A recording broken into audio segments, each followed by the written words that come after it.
Welcome to Canfield and Company.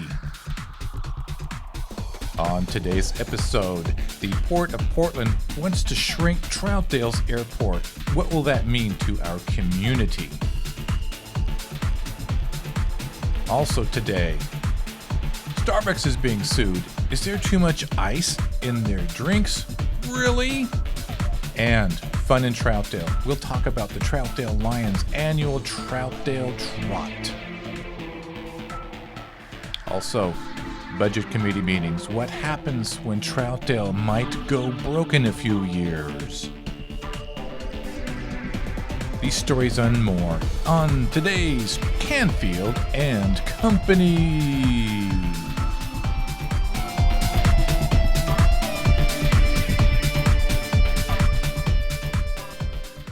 Hi, welcome to Canfield and Company. I'm your host, Rob Canfield. Welcome to the show. Topic 1 today on Canfield and Company, the shrinking Troutdale Airport.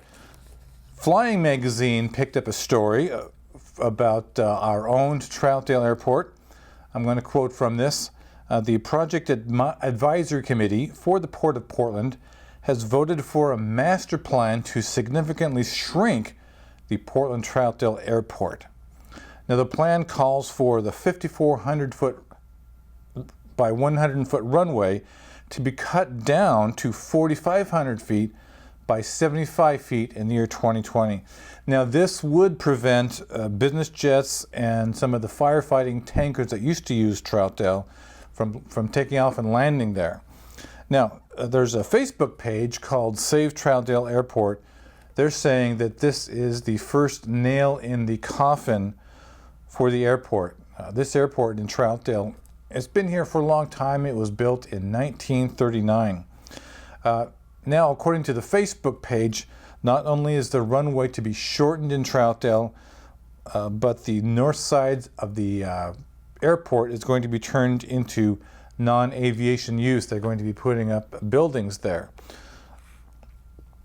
So this is not necessarily a good thing for the City of Troutdale or for aviation folks flying in and out of Troutdale. This is going to limit the ability of business jets to take off and land in Troutdale, and also if the Forest Service ever chose to have its tanker operations going through Troutdale again, they would be unable to do this. There is a hope that perhaps the Oregon Department of Aviation could take over the airport. This is what happened to another Portland area airport in Mulino. Since Mulino Airport was transferred from the Port of Portland to the Oregon Department of Aviation back in 2009, the number of airplanes there was jumped from 47 to 60. So I hope this is not the final decision of the Port of Portland. I hope they keep the runway length as it is so business jets and larger airplanes can land there. Otherwise, you're looking at an extreme decline in the amount of aircraft that can fly into Troutdale Airport. This could be a definite loss to our community. That's it for this topic. We'll be back right after this with another topic of the day.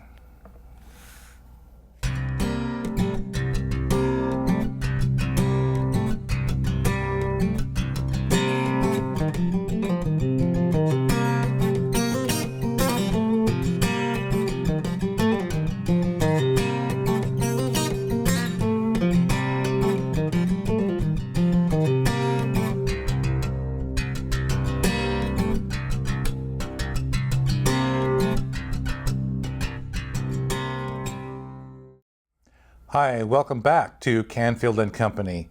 I'm your host, Rob Canfield. Topic 2 today, all you coffee drinkers out there. Let's see if you can relate to this story. Now, the question is, Starbucks and iced coffee. Now, how much ice do we really need? How important is ice in coffee?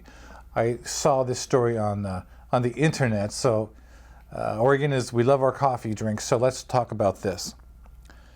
An Illinois woman has filed suit against Starbucks, claiming that the coffee chain is underfilling its iced beverages and swindling customers, and they're serving drinks that have less coffee than advertised.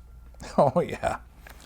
The class action lawsuit she filed says, and I quote, "Starbucks is misleading customers who expect to receive the advertised amount of fluid ounces."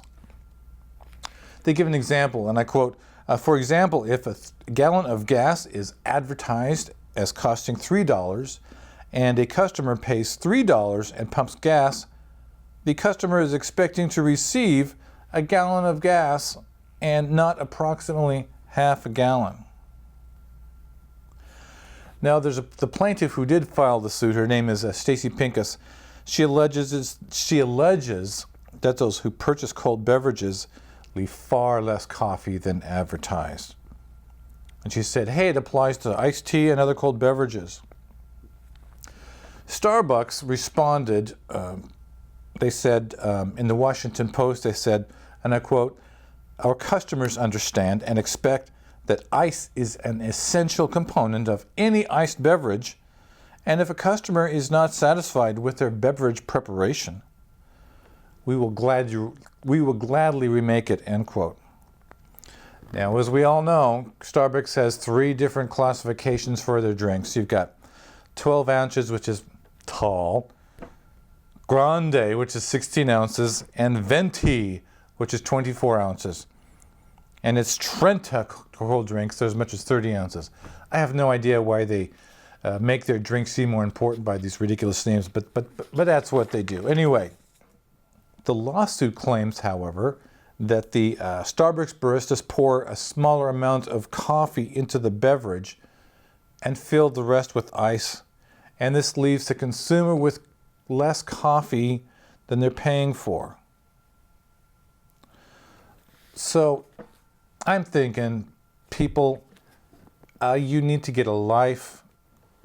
This is not Starbucks, it's just a drink of water, but a drink is a drink. If you're getting a 24-ounce iced drink, yes, it's going to have ice in it. And as Starbucks says, hey, if you don't want that much ice, they will make it over for you.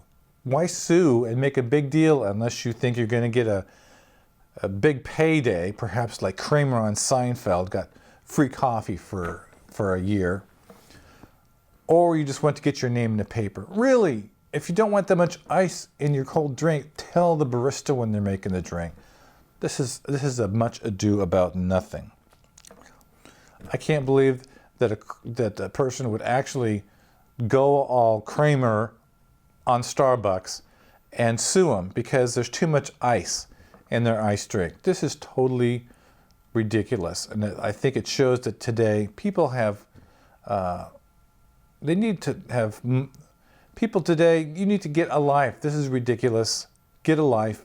Get a life. Get a life. You know, I don't even understand, because I don't like iced coffee. I hate iced coffee. I want my coffee nice and hot. I like my coffee nice and hot. And, well, that's kind of beside the point, isn't it? And we'll be back right after this with another great topic. We'll see you in a bit.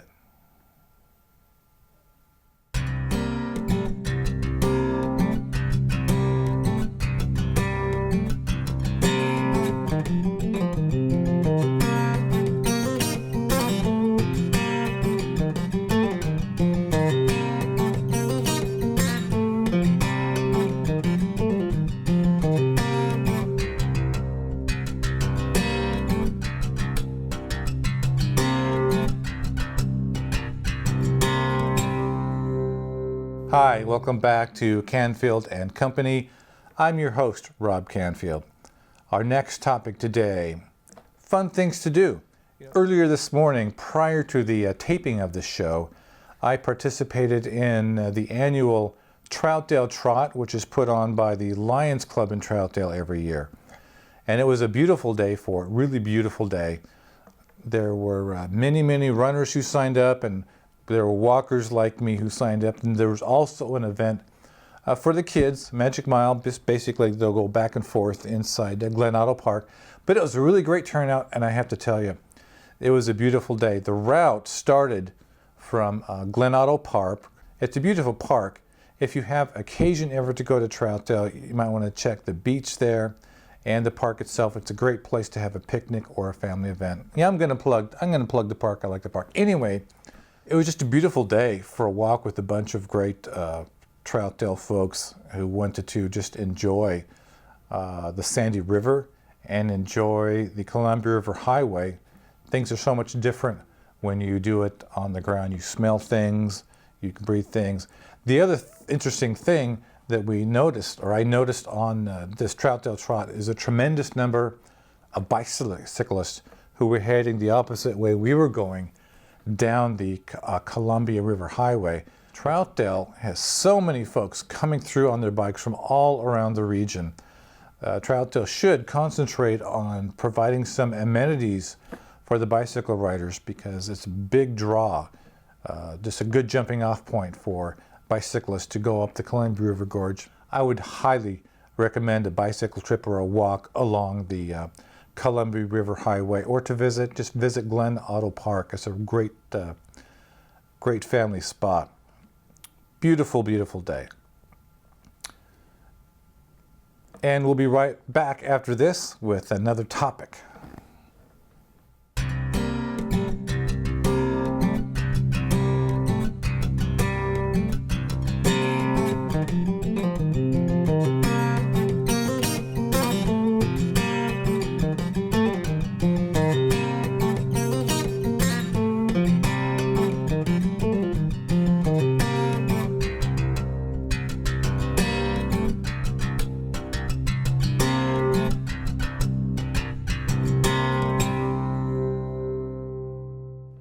Hi, welcome back to Canfield and Company. I'm your host, Rob Canfield. Here's our next topic. I happened to be appointed again to the City of Troutdale's Budget Committee, and we went through, it seemed like it went on forever. I think it lasted 4 or 5 nights. And we discussed the entire city budget, the $40 million budget, including the general fund.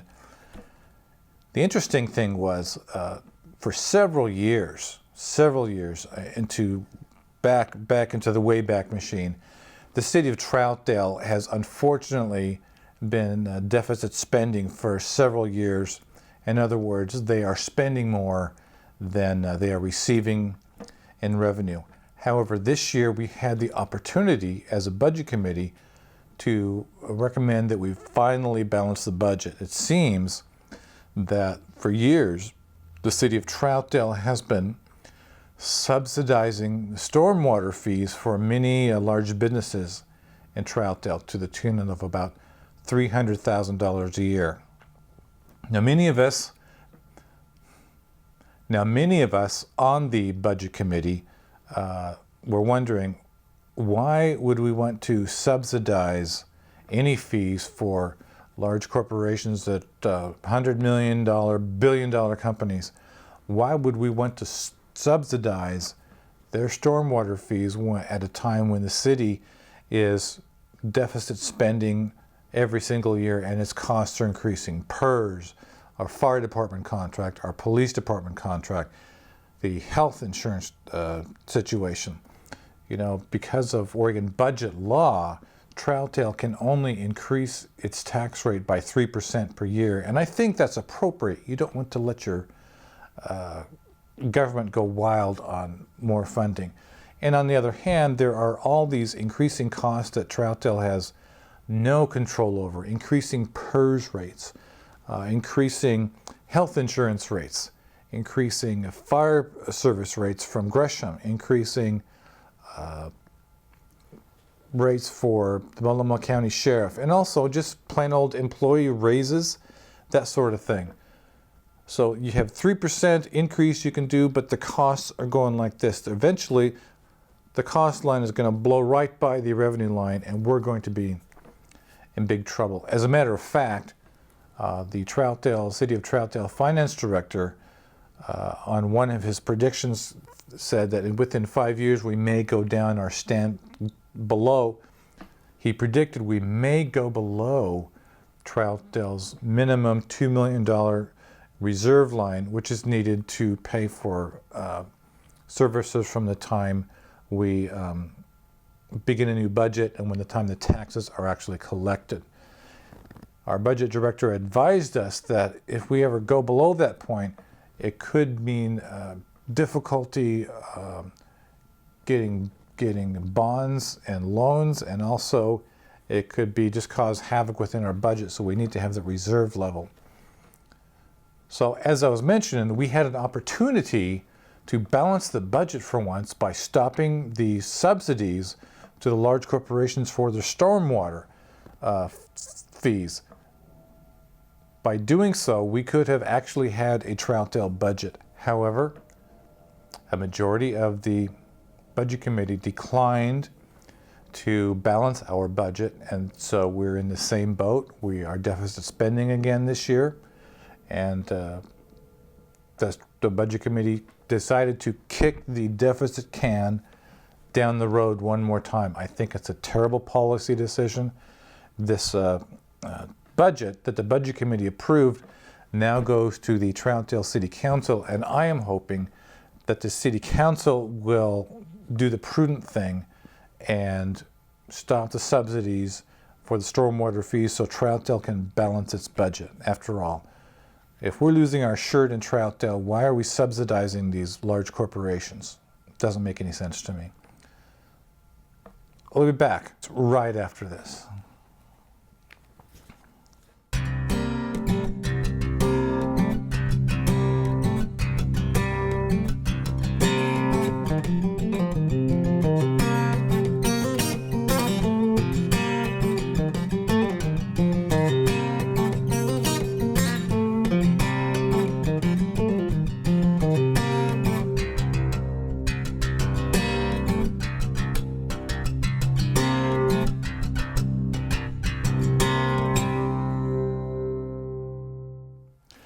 Welcome back to Canfield Company.